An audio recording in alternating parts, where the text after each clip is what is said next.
Hi, this is Jason Fielder with the Daily Forex Report for February 17th.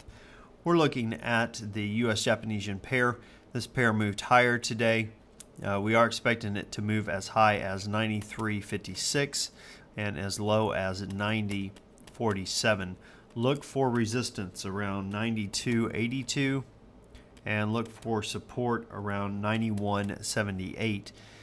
This pair for the most part is moving sideways. A bias is sideways at this current time. Now looking at the US, the Euro USD, this particular pair, we're expecting it to move as high as 129.33 and as low as 124.24. Look for some resistance around 126.20 and look for some support around 125.42. Now this pair broke previous support and moved much lower, much quicker. We have an overextended bar for those that want to know what I'm looking at.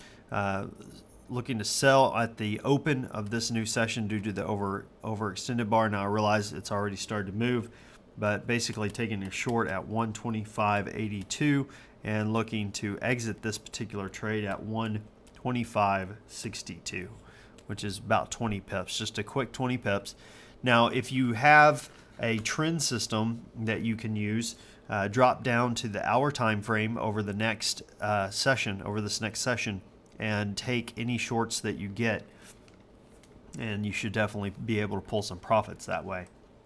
Switching over to the pound USD, this particular pair, we're expecting it to move as high as 144.67 and as low as 139.13. Now look for some resistance at 143.18 and look for some support around 141.29 in this particular pair. This pair is pretty much tracking sideways, especially if you back out a little ways. It's moving sideways for the most part. The bias is to the downside, so definitely keep an eye on that. Let's switch over to the US Swiss. Let me zoom in a little bit and take a closer look at this. This pair moved higher today, did hit some previous support, or almost hit, came right up to it and then pulled back for the rest of the session. We are expecting it to move as high as 1.1880 and as low as 114.90. Look for some resistance around 117.18 and look for support around 116.60 in this pair. This pair is pretty much moving sideways, has been for a good while. Don't expect that to change anytime soon. Now, the pound had their CPI release today. It was better than expected at negative 0.7% from negative 0.4%. So it was worse overall, but definitely better than expected. The CPI dropped from 3.1% to 3.0% year to date.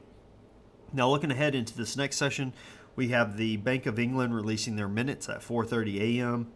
The U.S. has Bernanke speaking at a national press club in Washington at 12:30 p.m. Eastern Time, and the FOMC minutes will be released at 2 p.m. tomorrow. That's Eastern Time. So definitely keep an eye on those